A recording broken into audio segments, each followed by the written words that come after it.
सजग असलेलं एकमेव व्यासपीठ भारत न्यूज 44 बातमी ही जिंदा। या मॅचमुळे पाकिस्तानला झाले, पाकिस्तान हाच पैसा भारतात आतंकवादी कारवाया करण्यासाठी वापरेल अशा प्रकारचा आरोप संजय राऊतने केला। एक गोष्ट लक्षात घेतली पाहिजे की ही मॅच ही एशिया कपची मॅच होती।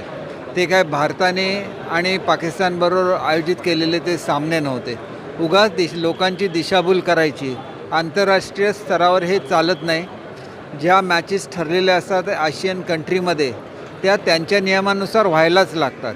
त्याच्यामुळे त्याचं काहीतरी राजकारण करायचं आणि त्याच्यावर काहीतरी वेडं वाकडं बडबडत राहायचं, याला काही अर्थ नसतो। यांची खरी तर डोकी तपासण्याची वेळ आलेली आहे। स्वतः पराभव पचवण्याची ताकद नाही आणि मग कुठल्याही विषयावर राजकारण करायचं हे अत्यंत चुकीचं आहे। कालच पाकिस्तानला आपल्या भारतीय संघाने धूळ चाकलेली आहे, त्याचा सार्थ अभिमान हा आम्हाला सगळ्यांना आहे आणि तो अभिमान असलाच पाहिजे। आम्ही स्वतःहून कधी सामने आयोजित केलेले नाही आहेत। ज्यावेळेला आंतरराष्ट्रीय स्तरावर सामने होतात त्यावेळेला त्याच्यामध्ये कुठल्याही देशाला भाग घेण्याची संधी असते आणि ते आयोजकांनी ठरवायचं असतं।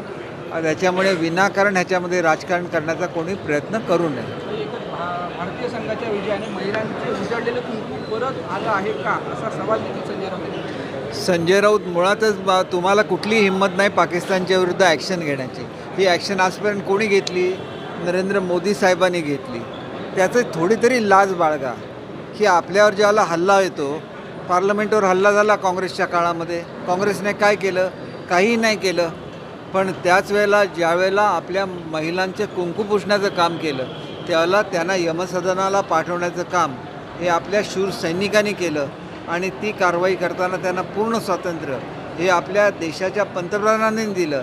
त्याच्यामुळे कुठल्याही फालतू गोष्टीची चर्चा ही सैन्य दलाने केलेल्या पराक्रमाशी करणं ह्याच्यासारखी दुसरी वाईट गोष्ट कुठलीही नाही। त्यांनी लक्षात घेतलं पाहिजे की आपण कुठल्या पातळीवर उतरलेलो आहे आणि जर आंतरराष्ट्रीय खेळ ज्याला त्या ठिकाणी होतात त्याला एखाद्या संघाने भाग घेतला नसता तर आमचा संघ डिस्क्वालिफाय झाला असता। त्याच्याऐवजी त्यांचा पराभव करणं हे केवढं मोठं कर्तृत्व आहे आणि ते आमच्या खेळाडूंनी करून दाखवलं। त्यांचं कौतुक तरी करा, उलटं कौतुक करायचं नाही, काहीही बोलत राहायचं, याला काय अर्थ आहे का? याचा विचार सर्वसामान्य जनतेने केलं पाहिजे आणि असे जे बोलणारी लोक आहेत यांना कशा रीतीने जनता दूर करू शकते ही जनतेच्याच हातामध्ये आहे। अशाच नवनवीन अपडेटसाठी बघत रहा भारत न्यूज 44, सत्याचा प्रकाश, बातम्यांचा विश्वास।